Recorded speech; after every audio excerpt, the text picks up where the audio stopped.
하겠습니다. 큰 박수로 맞아주십시오.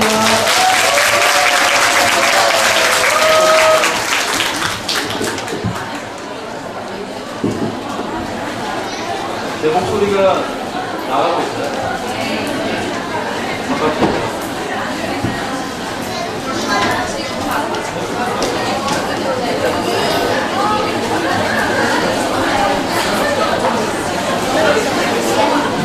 지금 저희 교국에 파일이 안 되셔가지고요. 잠시 소개를 좀 드리려고 것 같은데, 저는 경남대학교 유아교육과 통합학과입니다.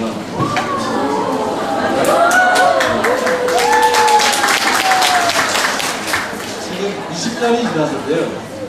20년이 지났는데 2010년이니까 제가 입학할 당시에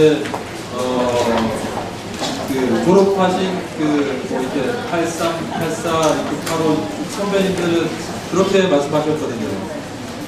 졸업여행 가면 그 교수님 여러분들 언니 같아서 이렇게 친구 같아서 나는 공대나 뭐 이렇게 조인트에서 가면 그 교수님들한테 프로포즈한 경우도 있었고 그랬는데 제가 1학년 때 입학할 때 그때 일을 도와드리러 그 사은회라고 있었거든요.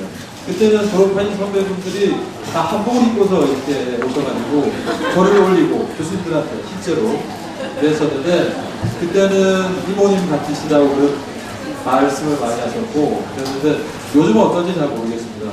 이제 시간이 많이 지났고 특히나 제 교수님 아들 그 전진이가 창원에 노벨 유치원에 있었거든요. 그때 참관 나갔을 때 봤는데 지금은 이제 군대 갈 정도로 나이가 많이 지금 지났고 저 같은 경우도 지금 경남대학교를 졸업하고 중앙대학교 석사 과정을 갔다가 중앙대 부속유치원에 무식외반에 의교사 생활을 하다가 그리고 부천에 성가정 유치원이 있었고요.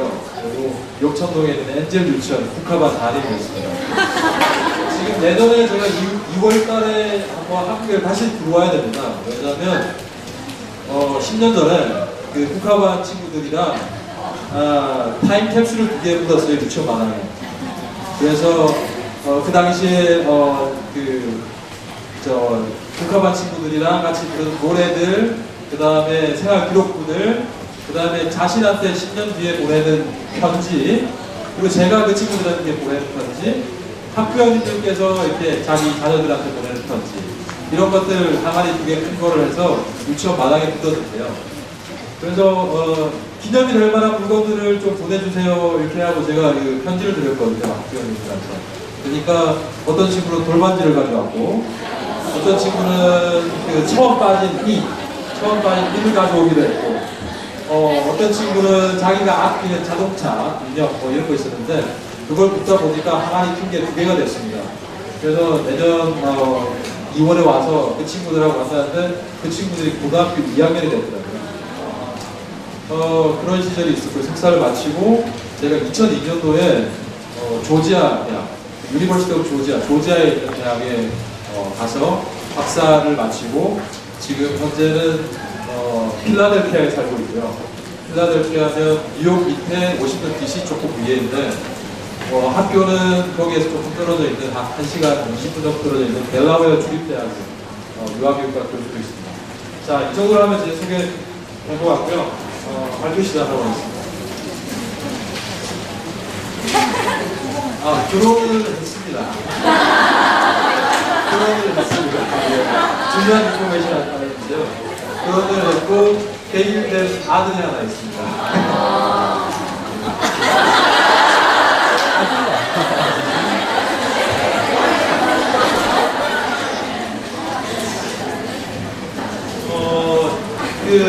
미국 유아교육사를 왜 소개를 할까?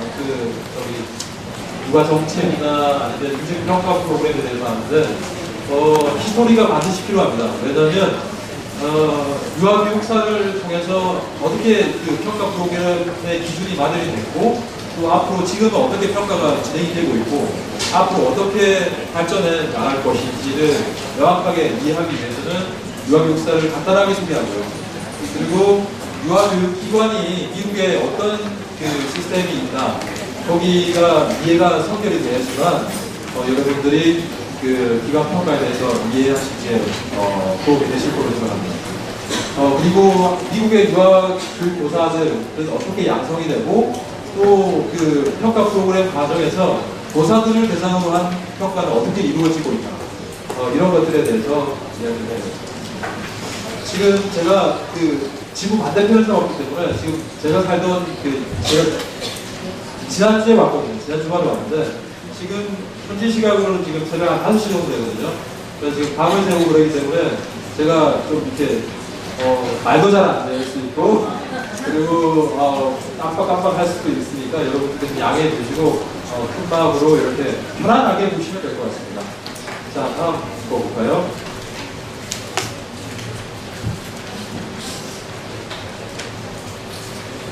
유아교육사가 그 유럽의 유아교육사조들이 17세기에 미국에 건너오게 됐고 특히나 호메네우스나 그 로크, 루소의 그런 철학들이, 교육 철학들이 미국 그 유아교육사의 저변에 기저에 이렇게 뿌리박고 있는 걸 발견할 수 있습니다. 그리고 18세기 후반에 페스탈로치의 철학이 이렇게 많이 이렇게 알려지게 됐는데요. 실제로 페스탈로치는 자기 아들 이름이 장자크라고 이렇게 이름을 지은 만큼 루소의 추종자였고 자연주의 그 다음에 그 어떤 뭐라고 해야 될까요? 그 신과 인간의 사이에 그 아주 통합적인 그런 접근법을 소개하고 있습니다. 실제적으로는 3번 오웬에 주목할 필요가 있는데요. 오웬이 그 실제로 그 뉴 잉글랜드에서 그 유치원을 개원을 했고 실제로 미국에서도 인디애나주에서 같이 개설을 해서 미국에 실제로 건너와가지고 1825년도에 처음에 미국 의회에서 그 유아교육 관련해서 연설을 하게 됩니다. 이것이 유아교육의 그 공립유아학교의 시초가 됐고요. 이전에는 유아교육의 개념들이 미국에서는 실제로 가정타가를 중심으로 가정에서 이렇게 육아를 하는 걸로 전담하는 걸로 되어 있었고 기관에 자기 아이를 맡긴다는 것을 상상할 수가 없었습니다. 그래서 이 이후에 오해 연설 이후에 유아교육 기관이 정립되기 시작했고 그것이 피바디의 가정학교 운동으로 이어졌고 그리고 기관 교육이 필요하다 아니다 유아교육 기관이 반드시 필요하다 아니다 아이들은 가정에서 교육시켜야 된다 이런 그 논쟁들이 되기 시작했습니다. 그 이후에 그 역사적으로 보면 프레벨 이전에 그 유아교육들이 성공적으로 이렇게 뿌리 내리지 못했습니다. 실제로 미국에서 왜냐하면 가정에서 육아를 담당해야 된다는 그 뿌리 깊은 관념들이 있었고 실제로 개인스쿨이라고 하는 그 유아교육 그러니까 공동타가 방식이라고 보면 되겠죠. 그런 것들이 많이 이렇게 왕성하게 이렇게 퍼져 있었기 때문에 실제로 유아교육이 성공하기는 프레벨이 기초라고 볼 수 있습니다. 프레벨이 어떻게 성공할 수 있었는가 미국에서 그걸 보자면 유아교육기관을 따로 독립된 기관으로 보지 않았고요. 그때 당시로는 가정타가를 다시 보조할 수 있는 기관으로 해서 아이들이 마음껏 와서 놀 수 있는 공간 그런 식으로 접근을 했기 때문에 큰 거부감 없이 미국의 어머니들에게 이렇게 받아들일 수 있었고 실제로 놀이나 게임 그 다음에 음물 같은 경우 음물이 그 이원영 교수의 주장에 의하면 지금 현재 유니트 블럭의 시초가 됐다라고 이렇게 미국 교육사를 인용하면서 말씀하시는 것 같습니다. 그리고 실제로 뭐 달팽이나 나비 이렇게 곤충 같은 것들이 바깥에 있던 이렇게 생물들이 유치원 교실에 들어오기 시작한 것이 이때라고 볼 수 있다고 생각합니다. 그리고 실제로 또 어머니의 역할을 강조했죠. 그랬던 것이고 유아들은 반대되는 개념으로 접근할 때 많이 배울 수 있다. 해결의 변절법을 사용하기도 했고 모성주의나 자연주의 유치원의 운동이 확산되기 시작했습니다. 1876년도에 미국 독립 100주년 그 기념 유치원 박람회가 제가 사는 필라델피아에서 있었는데요. 이 박람회를 계기로 해서 유아교육 그 교재들이 널리 알려지기 시작했고 실제로 대중화되는 시초가 되었습니다. 자, 다음 슬라이드 보겠습니다.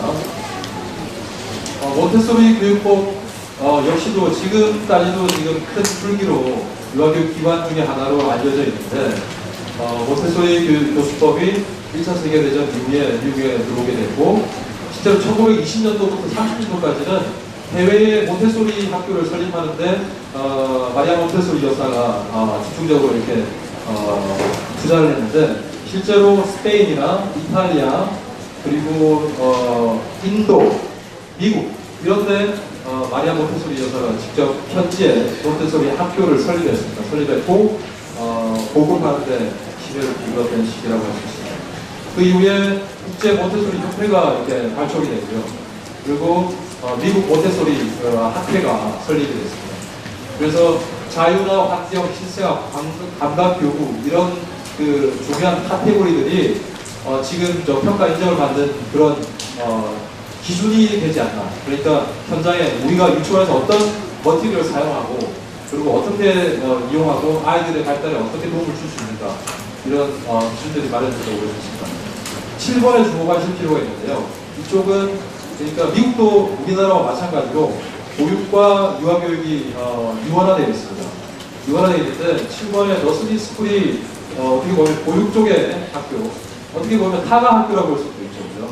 그런데 그 레이첼이나 맥밀란 여사들이 여사들이라 하는 거는 시스터들이었거든요. 그러니까 맥밀란 자매들이 이렇게 양질의 보육, 준비된 환경을 위해서 건강검진 카테고리를 처음에 도입했고, 그 다음에 영양이 충분히 그 담보된 식단을 마련했고, 청결, 그 다음에 신선한 공기, 그 다음에 적당한 온도 이런 그 5가지 영역의 카테고리를 마련해서 그 설립 기준에 이렇게 자기들이 이용을 하게 되었습니다.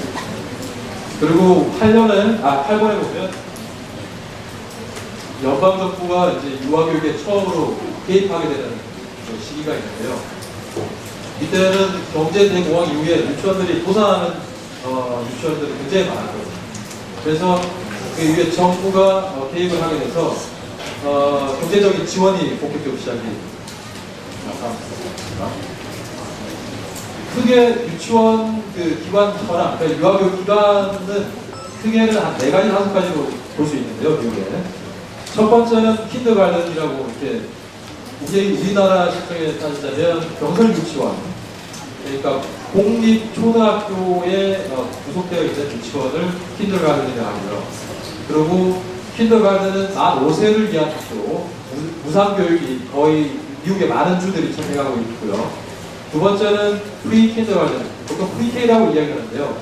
프리케이는 사립 초등학교 밑에, 그러니까 킨더가든의 밑에 있는 전 단계라고 볼 수 있습니다. 그거를 그 학자들에 따라서는 프리스쿨이라고 이렇게 불러드는 경우도 있고요. 그런데 프리스쿨은 고정이 돼서 사립 유치원을 지칭하는 단어로도 사용되기도 합니다. 그 다음 세 번째는 헤드스타트 프로그램인데요.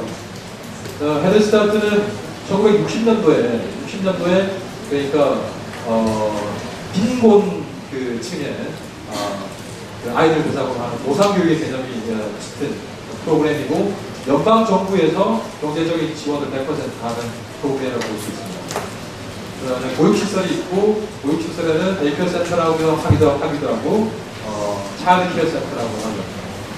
기타 부설 기관들이 있는데요. 대학 부설의 부속 유치원들, 그 다음에 몬테소리 프로그램, 그 다음에 우리나라와 같이 공교기관 내 시설들 이렇게 크게 나눠볼 수 있습니다. 보식을 크게 보시면 몬테소리가 아니라 헤드스타트 프로그램은 연방의 그 보건복지부에 직접 이렇게 관리감독 하에 있는 프로그램을 볼 수 있고요. 얼리 헤드스타트 프로그램은 헤드스타트 프로그램이 만 3, 4세만 이렇게 커버할 수 있었기 때문에 출생에서부터 2세까지 아이들을 보육하는 것을 강화하기 위해서 1980년도 중반에 다시 추가가 되었습니다. 보시면 아시겠지만 연방정부와 주정부 미국에 51개 주가 있는데요. 주마다 많이 다른 기준을 가지고 있고 그렇지만 일반적으로 볼 때 주정부 하에 교육부 산하에는 사립초등학교, 공립초등학교, 킨더가든이 있고 그 다음에 사립초등학교, 공립초등학교, 프리킨더가든, 프리K가 있고요. 그 다음에 단설 공립 같은 경우에도 동일하게 이렇게 주 교육부의 관리감독을 받게 됩니다. 주의 보건복지부 산하에는 센터 보육시설, 아까 말씀드렸던 차일드케어 센터나 얼리 차일드 케어 센터, 데이케어 센터 이런 것들이 있고요. 그 다음에 가정 보육시설이 있고 너스리 스쿨이 있고요. 그 다음에 대학 부속 실업학교들이 보건복지부 관할하는 있고요.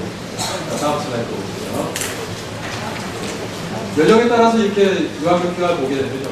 출생에 따라서 출생해서 처음 가는 곳이 물론 출생 이후에 아이들 전문적으로 이렇게 돌봐주시는 분, 베이비시터나 내니를 고용해서 개인적으로 이렇게 하나를 하는 경우도 있겠지만 일반적으로는 처음에 가는 곳이 얼리 헤드스타트와 센터 보육시설, 가정 보육시설이고요. 만 3세가 되면 VK에 가게 되고 헤드스타트도 마찬가지고요. 그 다음에 너스리 스쿨도 가게 되고요. 만 5세가 되면 킨드가든에 가게 됩니다. 다음 슬라이드요. 유치원 교사의 양성과 자격을 보게 되면 유치원은 이제 연방교육부에서 이렇게 자격을 주게 되고 저희가 NCAT라고 National Council for the Accreditation of Teacher Education. 그러니까 그 NCAT에서 프로그램이 있거든요. 예를 들면 그 학부 학생들 졸업하기 전에 NCAT에서 발행하는 구술 시험을 통과해야지만 유아교육 교사 자격증을 받을 수 있고 연방교육부에서 직접 판단하지만 실제로 그 ETS, 토플이나 GRE 뭐 이런 거 SAT를 판단하는 그 영어 기관이 있죠. 거기에서도 Praxis 1, 2라고 해가지고 기초 학문에 대한 테스트를 가서 그걸 통과해야지만 구술 시험을 통과할 수 있고 구술 시험을 통과한 다음에 이제 학부에서 유아교육 교사 자격증을 발급을 하게 됩니다. 일반적으로는 유치원 교사는 학사 이상의 학력을 요구하고요. 그렇지 않은 주도 나중에 발견하시게 되시겠지만 어떤 주에는 초등학교 교사 자격과 구분하고 있고 어떤 주에는 공립적으로 유아교육 교사 자격증만 자격증만 유지하는 주가 있습니다. 두 번째는 학년 구분 상관없이 아이들의 그 나이를 기준으로 해서 유아교사 몇 살까지 가르칠 수 있다. 예를 들면 그러니까 이 학생은 이 과목, 아동 발달이나 뭐 이렇게 아동교육 심리, 그 다음에 유아교육 개론 이런 과목들을 이수했기 때문에 8세까지만 아니 6세까지만 가르칠 수 있다. 아니면 다른 자기 이수 과정에 따라서 가르칠 수 있는 나이가 결정이 되는 그런 자격을 유지하는 주가 있습니다. 그 다음에 초등학교 교사 자격에 유아교육 교사 자격을 같이 동시에 발행하는데요. 우리나라 같으면 교대에 초등학교 교사 자격증이 있으신 분들이 유아교육을 부전공을 해서 자격증을 2개를 가지고 있는 경우가 볼 수 있죠. 그 다음에 초등학교 교사 자격에 유치원 교사 자격을 자동적으로 포함해버리는 주가 있습니다. 그 다음 보고 볼게요. 지금 미국 교사들이 얼마나 급여를 받고 있나, 지금 2004년도에 그 미국의 노동청의 자료인데 지금 6년이 지났지만 여기에서 별반 많이 인상이 되지 않았습니다. 제가 알기로는. 여러분들께서 구글이나 야후에 검색을 해보시면 아시겠지만 그리고 실제적으로 초등학교 교사가 지금 41,000불 받게 돼 있고 유치원 교사가 46,000불, 36,000불, 7,000불 이렇게 받고 공립 프리K는 20,000불, 그 다음에 헤드스타트 23,000불, 그 다음에 센터 보육시설 근무자들이 16,000불 이렇게 평균 소득이 나와 있는데 이거를 그대로 천월 환율로 계산해서 연봉이 4,000이다, 3,600이다 이렇게 계산할 수가 없습니다. 왜냐하면 미국에는 승급이 가는 경우에는 텍스가 많게는 15에서 30%를 떼가거든요. 그러니까 이거보다 더 열악하게 실수입은 더 열악하다고 보십니다. 왜 제가 앞으로 넘어갈까요? 그 초등학교 교사들의 공급과 유아교육 교사들의 공급을 비교했을까요? 제가 이제 그 리뷰를 한 논문에 의하면 유아교육 관련 종사자들의 높은 이직률, 그 다음에 이것과 낮은 급여 수준, 그 다음에 낮은 프로그램 인증률, 이것이 세 가지 범인이 완전히 크게 맞물려가지고 큰 상관관계를 보이고 있음을 발견했고, 이게 세글리오스키라는 학자의 주장에 대하면 미국 유아교육 발전에 심각한 걸림돌로 작용하고 있다. 뭐 우리나라 실정도 마찬가지이지 않습니까? 지금 얼마 받으신지 제가 잘 모르겠습니다. 제가 엔젤 유치원 프로그램 2001년도 마지막 그 급여가 연봉 1,800이었거든요. 저는 대학원 석사도 그때 마쳤었고, 그 다음에 군대도 갔다 군대 보험도 쳐줬고 그랬는데, 지금은 여러분들이 얼마 받으실지 모르겠지만 대동소이하다고 볼 수 있죠. 그래서 여러분의 임금과 그 다음에 인증률과 그 다음에 이직률, 이거 세 개는 크게 한 사이클로 맞물려서 돌아갈 수 있다라는 것을 미국 학자가 이미 주장을 했고, 그건 실제로 밝혀지는 부분이 여러 가지 논문들에서 밝혀지고 있고요. 자, 다음으로 보겠습니다.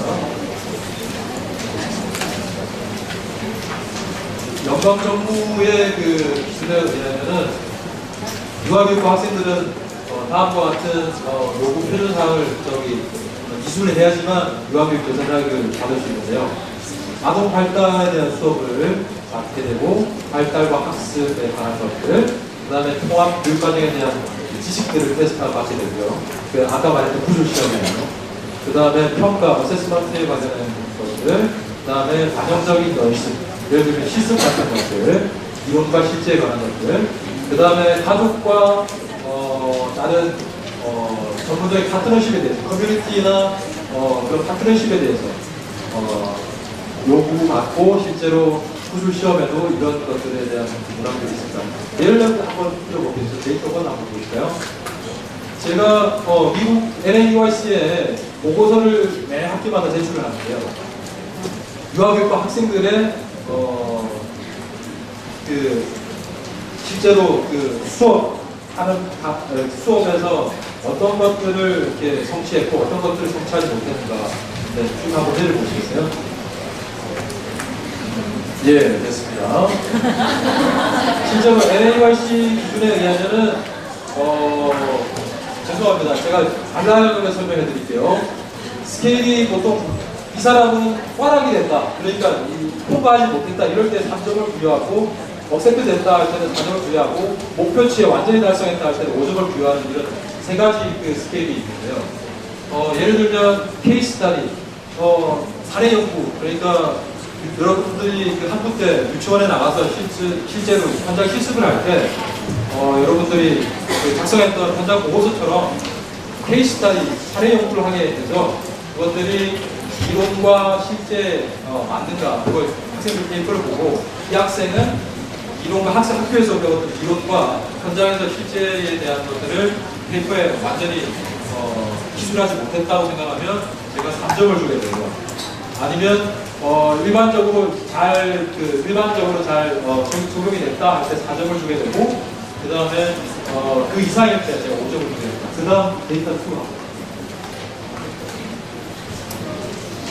좀 내려보시겠어요? 이게 학생들 성적표인데요. 조금 위에 볼게요. 예. 여기 보면 몇 명의 학생들이 평가가 되고 몇 명의 학생들이 떨어졌는지가 있습니다. 케이스 스터디 같은 경우에는 88%가 평가했고요, 학생들이. 그 다음에 프리젠테이션은 94%, 그 다음에 장난감을 가지고 아이들과 모르는 활동들, 그 경우에는 92%가 통과했고요. 그 다음에 멀리 풀리 익스피리언스라는 현장 실습은 78%, 80%가 채 통과를 못했습니다. 그래서 이거를 제가 NAUIC에 홍보를 하고 NAUIC에서 다시 피드백을 주게 되고요. 이것들이 학생들의 졸업과 밀접한 연관이 있습니다. 세 번째 데이터.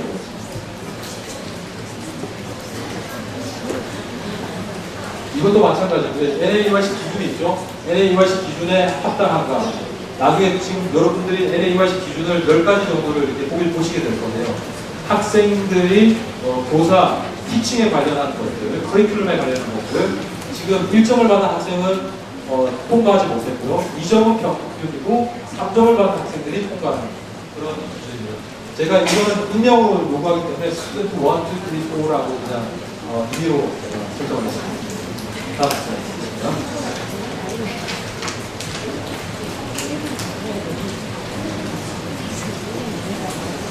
그 다음은 VK 교사들의 양성과 사역 제도인데요.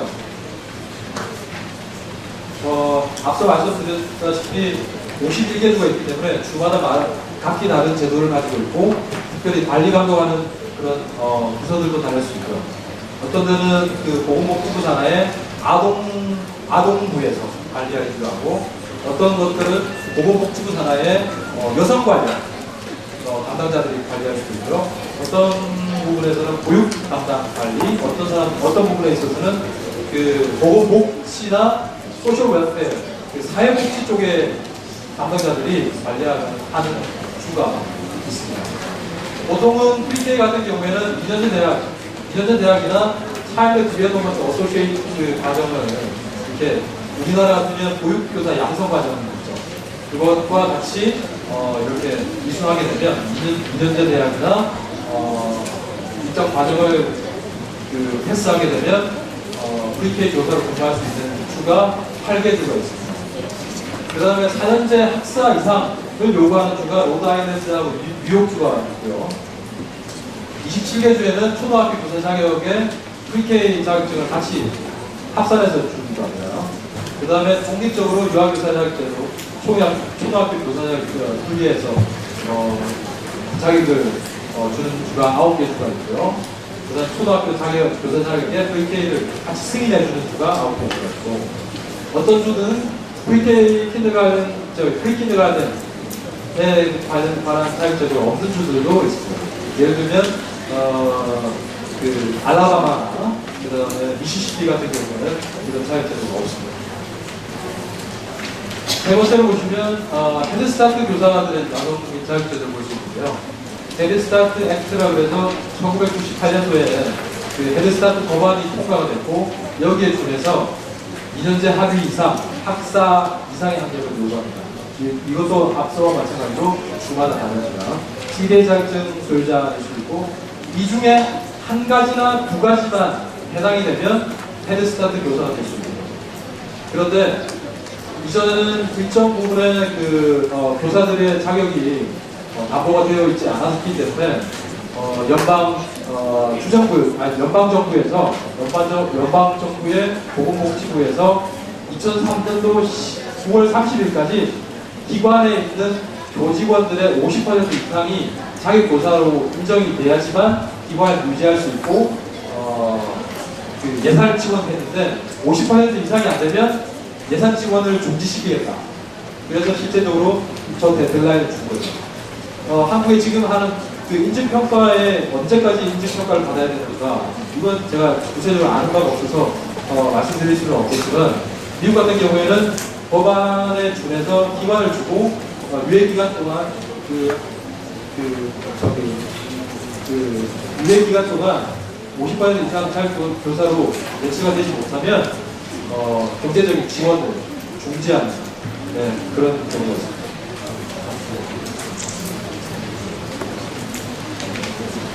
이에 반해서 보육시설 교사 양성 자격은 굉장히 이렇게 브로드하고 잘 정비되어 있지 않다고 볼 수 있는데요. 지금 2000년 기준으로 보면 120만 보육시설 근무자 중에 75%는 고졸 이하의 학력을 유지하고 있고, 실제적으로 이분들이 시급으로 따지면 한 7%에서 8%를 못 받습니다. 네, 그러니까 고졸 이하의, 그러니까 미국에서 크게 이렇게 문제 삼고, 제가 미국에서 이렇게 인터넷으로 검색을 하니까 전라남도 해남 쪽이었나요? 그 보육시설에서 교사가 아이들을 구타하는 장면들이 공연으로 촬영돼서 문제가 된 적이 있죠.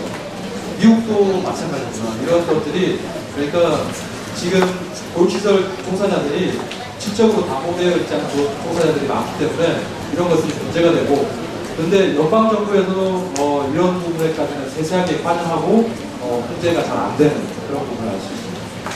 자, 다음 슬라이드 보겠습니다. 유학 교육 기관의 평가는 크게 두 가지로 나눌 수 있습니다. 제가 라이센싱을 인가라고 번역을 했고요. 그 다음 슬라이드 볼까요? 그 다음 슬라이드 하나, 둘, 셋. 그 다음 또 볼까요? 아닌가요? 다시 돌아갈까요? 네. 라이센싱이 있고 그 다음 슬라이드인데요. 어크레디테이션을 인증이라고 제가 번역을 했는데요. 지금 그 용어의 선택이 있어서 여러분들하고 이렇게 분홍이 될지 모르겠습니다. 일단 어크레디테이션의 인증이라고 보시고요. 제 발표에서는. 그 다음에 라이센싱을 인가라고 봐주시면 되겠습니다. 인가는 정부가 그 연방 교육부나 연방 보건복지부에서 가장 기본적으로 갖춰야 될 것 같아요. 그러니까 이만큼은 정비가 되어야지만 그러니까 인가해 줄 수 있는 그런 것들이 있는데, 첫 번째로 조직과 행정에 대한 문제들이 있고, 두 번째는 교직원 인용에 대한 것들. 인용에서는 아까 말하는 그 노동청에서 그 보고에 의한 그 기본적인 최저 임금들 있잖아요. 그런 것들도 포함이 됩니다. 그러니까 불법으로 고용해서 불법으로 이렇게 임금을 이렇게 주거나 체불하는 것을 방지하기 위해서 이런 문제들이 있고요. 그 다음에 시설 설비에 관한 문제들. 나중에 보시면 아시겠지만 시설 설비는 그 LAUIC의 기관평가 기준에도 이렇게 있는 거죠. 그러니까 공통품으로 보시면 되고요. 건강과 안전도 마찬가지고요. 그다음 프로그램이나 교육과정, 교육 학습에 대한 규정이 있습니다. 인증 프로그램을 여러분들께서 잘 이제 보셔야 될 것 같은데요. 지금 10개 항목들이 있는데 그 다음 슬라이드 한번 볼까요? 10개 항목 중에 크게는 카테고리를 4개로 나눌 수 있습니다. 아까 장 박사님께서 이렇게 발표하셨던 그런 부분들의 그 평가의 항목들이 여기 미국의 NAUIC 기준에서 얘기하면 크게 4개 카테고리가 있고 서 카테고리가 10개가 있는데, 이렇게 첫 번째는 아이들에 관련한 그 것들에 보면 관계, 교사와 아동과의 관계가 있고요. 발달 평가에 대한 부분들, 그 다음에 커리큘럼에 관한 거, 그 다음에 티칭에 관한 거, 건강에 관한 것들, 항목들이 있고요. 그 다음에 티칭 스텝, 여기에 보면 교사에 관련된 항목이 있고요. 그 다음에 파트너십에 의하면 가족과 커뮤니티에 관한 것들, 그 다음에 리더십, 그 다음에 행정에 보면 물리적 방정이나 리더십에 관한 것들 있습니다. 자, 다음 슬라이드 보겠습니다. 10가지 그 스탠다드에 준해서 그 하위에 인증평가 항목들이 이렇게 간략하게 있다고 보는데요. 제가 작년에 NAUIC 컨퍼런스에 가서 이렇게 최근에 업데이트된 평가, 이렇게 매뉴얼이죠. 매뉴얼을 보면 시간 관계상 다 소개해드릴 수는 없고요. 어떤 항목들이 있고 어떤 그 관련 항목들을 인증평가의 항목으로 사용하는가를 한번 짚어보겠습니다. 첫 번째 항목을 보시게 되면 교사 관련 항목들이요. 그다음 6번이죠. 6번 항목에 대한 설문의 그 질문이 문항에 어떤 게 있냐면 교사는 가족과 이렇게 파트너십을 잘 유지하고 있느냐, 그 다음에 일방적인 대화의 채널이 아니라 서로 잘 투웨이 커뮤니케이션 하고 있느냐. 그래서 잘 하고 있다, 보통이다, 아니다, 이렇게 해서 5가지 항목을 이렇게 묻고 있습니다. 그 다음에 다른 항목에 보면 교사들은 각기 다른 그 패밀리 백그라운드, 예를 들면 인종이나 그 다음에 종교나 그 다음에 랭귀지나 문화, 그 다음에 가족 구성원, 여기에 관련한 구체적인 정보가 있느냐. 그래서 그만큼 유아교육 교사들이 아이들의 백그라운드를 잘 이해하고 있고 잘 그거에 대해서 인지하고 있느냐를 항목을 보는 항목이 있고요. 그 다음 항목은 교사가 가족 구성원 중에 실제적으로 그 아이들이 뭘 필요로 하고 있고, 그 다음에 아이들이 집과 유아교육기관 간에 잘 이렇게 그 트랜지션 전이요? 예. 집하고 그 유아교육기관 간에 그 마음의 부담이 없이 아무튼 잘 이렇게 기관에 가서 잘 적응하느냐. 예. 한국 사람인데 한국말 잘 못하니까 너무 죄송하고 생각이 잘 안 나네요. 죄송합니다. 그리고 교사가 교사가 가족과 관련해서 아주 민감하게 잘 반응하는가, 그 다음에 학교에서 클래스룸의 룰을 가족과 잘 상의해서 아니면 백그라운드를 잘 고려해서 만들고 있는가, 이런 항목들이 있고요. 그 다음에 아이들과 아이 컨택 잘 하십니까? 그 다음에 신체적으로 잘 접촉하나요? 이런 항목이 있고요. 그 다음에 목소리는 잘 적절하게 이렇게 잘 바꿔서 하니까. 김정희 선생님 굉장히 웃으시는데요. 제가 세상 유치원에 실습을 나왔거든요. 나갔는데 제가 다닐 때 평가를 이렇게 받았는데 목소리 지금 관련한 문항이 있어서 제가 기억이 나요. 제가 김정희 선생님이 실력 목소리, 원님 목소리는 굉장히 탁월하다. 근데 아줌마 1, 2, 3 목소리가 똑같다. 철수 엄마와 영희 엄마와 이게 다른 아줌마 목소리 똑같다. 그래서 김동규 선생은 그 목소리 톤을 잘 바꿔서 이렇게 조절할 수 있어야지 좋은 교사가 될 수 있을 것 같다. 이렇게 조언해 주시고 있습니다. 이게 평가 항목에 있습니다. 실제로. 자, 이런 항목들이 있고요. 구체적으로 이렇게 평가 항목들이 어떤 평가 항목들이 있는가? 제가 엔젤 유치원의 원장님하고 통화했고, 서울대 후배가 하는 유치원에 통화했고, 중대 부속 유치원에도 통화를 했었는데, 인증평가 때문에 굉장히 바쁘시고 매뉴얼이 굉장히 많더라고요. 그래서 어떤 항목들이 있는가를 보여달라고 제가 이메일을 좀 보내주십시오 해서 제가 한번 봤거든요. 봤는데 문항은 굉장히 다양하고 200페이지가 넘는 항목들이 매뉴얼이 있는데 실제로 미국에도 이렇게 200페이지는 안 되지만 여기도 한 130페이지 정도 되거든요. 그런데 이런 항목들이 어떤 항목들은 미국의 평가 항목들과 오버랩 되는 경우도 있고 어떤 항목들은 미국말 독특한 문화들 있잖아요. 특별히 다문화나 그 다음에 어떤 그 랭귀지나 종교적인 이런 지역적인 특색들의 이런 것들을 잘 반영해서 좀 다른 점을 유사점과 다른 점이 있다고 생각해볼까요? 그러면 왜 평가를 하느냐? 왜 평가를 하느냐?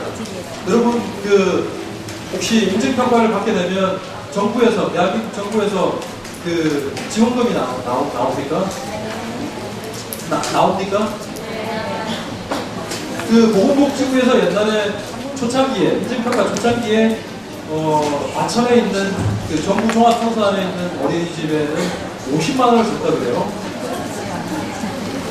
50만 원 지금은 그런 거 없고 가정보육시설에는 교사들 1인당 평가를 받게 되면 5만 원의 지원금이 나오죠. 사실입니까? 예. 그리고 유치원에 인증평가를 통과하게 되면 지원금이 나옵니까, 정부에? 혹시 받으신 분 있으십니까? 아니죠? 그러면 평가를 왜 받으시죠? 여기에 보면 미국 같은 경우는 일단 유아교육 실제 기준을 확립하자. 이게 시무리의 논문에 나왔던 큰 목적으로 주장을 했던 거고요. 지금 기준이 있지만 그거를 명확히 하자는 데 의의가 있다고 보시고요. 그 다음에 유아교육 현장 전문가들의 자기 반영적 기능, 내가 어떻게 가르치고 있고 내가 어떻게 가정과 의사소통하고 있으며 다른 스태프들과는 어떻게 협력하고 있는가, 내가 하고 있는가. 그러니까 그런 것들이 필요하잖아요. 무대에서 이렇게 연기를 하는 배우들도 객석에 앉아서 자신의 연기를 보고 싶어하고 그거를 캠코더에 담아서 보고서 자기 연기를 다시 반영하는 이런 것들이 있잖아요. 그러니까 마찬가지로 유아교육 현장의 전문가들도 자기의 커리어에 대해서 다시 한 번 더 되돌아볼 수 있는 이런 기능을 강화하자, 이런 것들이 있어요. 그 다음에 유아교육이 얼마나 가치 있는 것인가를 인식하는 데 있다. NAEYC에서 2005년도 매뉴얼에 나와 있는 목표 중에 하나였습니다. 그 다음에 가장 크다고 볼 수 있죠. 유아교육 프로그램 질 향상. 그 다음에 유아교육 교사의 질적인 향상. 질적으로 담보되어 있지 않는 유아교육 교사는 아이들에게 동기부여를 할 수 없다. 라는 말을 사용을 했더라고요. 그 다음에 유아교육 행정의 질 향상을 유지하고, 그 다음에 공적인 정책의 수립에 됐다고 볼 수 있습니다. 그 다음 되겠습니다. 실제로 NAEYC 인증평가 제도는 역사가 있는데요. 그 다음 슬라이드 한번 볼까요, 먼저? 예. NAEYC에서 왜 주관을 할까? 뭐 다른 정부기관도 주관할 수 있고 아까 말씀드렸던 NKT나 다른 기관들도 할 수 있잖아요. 근데 71년도에 연방정부가 실제로 연방정부에서 그 실시를 하려고 그랬거든요. 그 컴프레hen시브 차일드 액트라는 법안을 대통령이 거부를 했습니다. 왜냐하면 저 법안에는 인증평가를 통과한 기관의 그 교육비의 17%를 지원해 주는 걸로 그 포함되어 있었는데 그때 당시 그 예산상의 이유로 거부를 했고 1970년도 말에 연방정부 지원의 인증평가 프로그램이 중단이 되게 됩니다. 그 다음에 그래서 1985년도에서 NAEYC에서 처음 시작을 하게 됐고요. 1997년도에 개정을 거쳐가지고 지금 현재까지 이루고 있습니다. 지금 미국 전미 지역에 그러니까 12,000개 기관이 자체평가를 지금 실시하고 있고 4,300개 교육기관이 인증이 되고 있죠. 그 다음 시간이거든요. 그래서 그 아까 말씀드렸던 그 5가지 카테고리 안에 10가지 범주 그 다음에 여기에 보면 유아교육 전문가 양성을 위한 그 NAEYC 가이드라인이 있거든요. 6개를 가지고 있고 이것은 유아교육 교사, 전문가, 그 다음에 유아교육 봉사자들을 위한 가이드라인입니다. 그 다음 보겠습니다.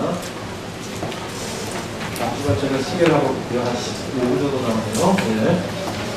인증평가 과정을 이제 보면 인증평가를 유아교육 기관에서 신청하게 됩니다. 처음으로.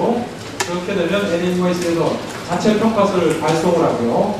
그 다음에 기관이 먼저 자체 평가를 실시하게 됩니다. 실시하게 되고 자체 평가를 실시한 다음에 기관에서 이제 저희는 준비가 됐다고 이렇게 보고를 하게 되면 NAEYC 평가자가 방문을 하게 되고 이제 인증평가가 타당한지를 여부를 검토하게 됩니다. 그리고 NAEYC 평가자가 보고서를 작성하게 되고 인증위원회에 그 판정을 거쳐가지고 최종 인증을 하게 됩니다. 제가 한 가지 빼먹었던 게 있는데 지금 한번 볼게요. 인증평가는 어떤 사람들이 실시를 하나, 인증평가위원회는 어떤 사람들로 구성되어 있나를 말씀드립니다. 여러분들 BAP라고 아시죠? 그 Development Appropriate Practice 그거를 위반하신 분이 수 브래드 캠프라고 그분이 있는데 NAEYC의 지금 디렉터 리서치를 그분이 참석하시고 있고 그 다음에 소아병원의 소아병원 클리닉 원장이 이렇게 관여하고 있어요. 그 다음에 아동 발달 전문가 화학자가 참여하고 있고 그 다음에는 경제 전문가가 참여하고 있고요. 그 다음에 에듀케이션의 유아교육 전문가, 유아교육 교수님이죠. 참여하고 있고 그 다음에 유아교육 전문가들이 있고 현장에서 오신 전문가가 참여하고 있고 그 다음에 수학교육 전문가. 미국에는 상대적으로 수학교육이 그러니까 점수가 많이 떨어지잖아요. 수학교육 전문가를 있고 그 다음에는 에듀케이션 리더십 전문가를 참여시키고 있고 현장 유치원 그 원장과 그 다음에 카운셀러를 참여시키고 있습니다. 자, 다음 슬라이드 주세요. 그 다음에 지금 여기에는 그 가정보육시설만 대상으로 하는 인증평가인데요. 여기는 NAEYC하고는 완전히 다른 그 시스템이죠. 그러니까 다르다고 볼 수 있죠. 여기는 처음으로 1988년도에 NAFCC 인증평가는 1988년도로 처음 시행됐고 그 다음에 지금 95년 자료가 마지막 자료인데요. 1,400개 가정보육시설 인정을 받았다. 지금 15년, 그러니까 2010년이 15년 전이죠. 이쪽 자료들이 많이 없는 걸로 지금 최근 자료가 지금 업데이트된 게 없다고 보신다면 이 인증평가, 보육 쪽의 인증평가는 제대로 이루어지고 있고 자료가 부족하다. 네, 그러니까 지금 통계상으로는 어떻게 발생됐는지 모르겠지만 제가 2004년도, 5년도 까지 자료를 검색했는데 그 이후에 NAFCC 인증평가 제도에 대한 것을 발견하기 힘들었거든요.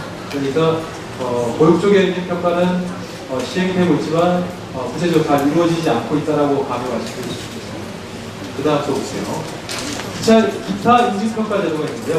National Early Childhood Program Accreditation NECPA라는 기관이 NAEYC랑 별도로 따로 있는데 여기에는 전비에서 90개 정도 유아교육기관 인증을 받았다면 여기에도 NAEYC에 비교하면 아주 작은 그 인증평가 기관이라고 볼 수 있겠습니다. 자, 마지막이고요. 일단 제 발표는 여기다 끝나고요. 제가 강의를 통해서 이렇게 놓친 부분들 그런 것들이 있다면 여러분들이 궁금하신 부분을 질의와 응답을 통해서 보충하도록 하겠습니다. 지금 급하게 달려오신다고 생각하실 시간을 한 1분간 내가 드릴게요. 10분 있으신 분은 1분 뒤에 손 들어주시면 제가 답변하실 수 있는 부분에 있어서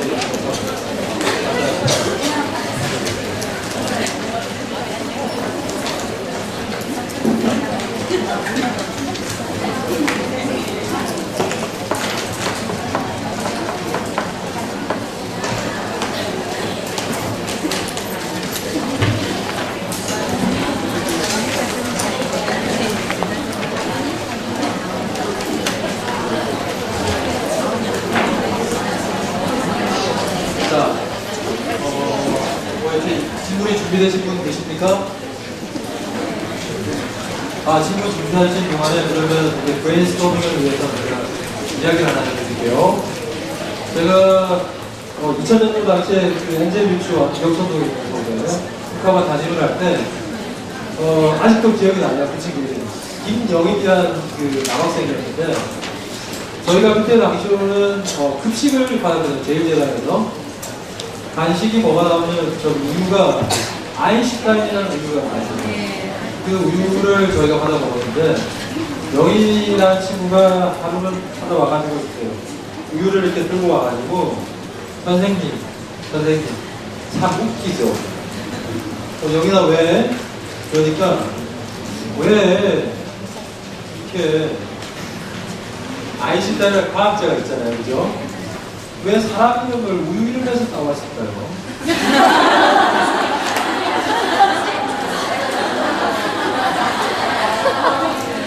선생님, 왜 사람 이름을 우유 이름에서 따왔을까요? 뭐 이렇게 써니텐이면 왜 써니텐이라고 이렇게 쓸 수 있잖아요. 그래서 유사한 경우를 제가 중대고속 유치원 무지개반 무교사를 쓸 때, 부사님을 쓸 때도 있었거든요. 자기 애들끼리 바깥놀이를 하는데 자기들끼리 이야기를 하더라고요. 야야, 우리 유치원 옆에 중앙대학교가 있다. 제가 지금 말하고자 하는 것들이 어떤 요지입니까? 그러니까 어떤 게 상위 개념이고 핵심 개념이고 어떤 게 하위 개념인지 여기에 혼동해서 기록되었을 때 그 우스갯소리들, 그러니까 혼동해서 이런 착각들 이런 거 있습니다. 그래서 제가 지금 이렇게 이야기했던 부분들 이런 것들 있잖아요. 이런 부분들이 실제적으로 여러 가지 연구들에 보면 일본의 그 유아교육 행정적인 부분은 일본에서 많이 사용해 왔다라고 이야기하시는 선행 연구들이 많이 있고 유아교육의 행정적인 그러니까 이론적인 부분이나 이런 것들이 미국 유아교육에서 많이 사용해 왔다고 그러지만 제가 경험해본 유치원들 그다음에 이렇게 유아 보육기관 시설들 예를 들면 한국에 이렇게 경남에 하드로렌지 이렇게 여러 가지 유치원들, 서울의 유치원들, 그 다음에 내가 페세라 발표하러 와서 본 홍콩의 유치원들, 호주에 있는 시드니에 있는 유치원들, 일본에 있는 그 보육소들, 그 다음에 미국에 가서 본 조지아에 있는 그 대학 무슨 유치원, 뉴욕에 있는 것들, 필라델피아, 델라웨어, 그 다음에 샌프란시스코, 뉴멕시코 이런 것들을 본다고 그랬는데 그런 것들을 이렇게 보면서 제가 이렇게 보는 안목들이 생겼을 거 아닙니까? 그런데 제가 감히 말씀드리고자 하는 것들은 한국의 유아교육이 질적인 부분이나 인증평가적인 부분이나 아니면 교사들의 퀄리티를 보나 제가 제가 본 어느 유치원보다 대한민국에 있는 유치원의 퀄리티나 교사들의 수준이 높다고 볼 수 있습니다. 왜냐면 진짜 그렇습니다. 예. 박수 한번 치실까요? 그래서 여러분들께서 자부심을 가지셔야 되고요. 미국에 있는 대학 교수 유치원들도 여러분들 지금 현장에 유치원보다 있는 유치원들이나 유아교육기관보다 못한 경우들이 굉장히 많습니다. 그리고 실제로 보셨잖아요. 보육 쪽에 헤드스타트, 그 다음에 보육시설 쪽에 가정타가 이쪽에는 잘 평가 진입이 안 돼 있는 것들이 많거든요. 그러니까 무엇보다 대한민국의 유아교육이 세계적이다라는 자부심을 가지셨으면 좋겠다. 네. 없으십니까? 예, 그러면 강의 마치도록 하겠습니다. 감사합니다. 네, 감사합니다. 우리나라 현장을 잘 알고 또 동남에 대해서 특별히 잘 알고 이제 미국에서도 잘 알고 있는 분의 강의가 되니까 정말 필요한 분이 많고 여기서 특히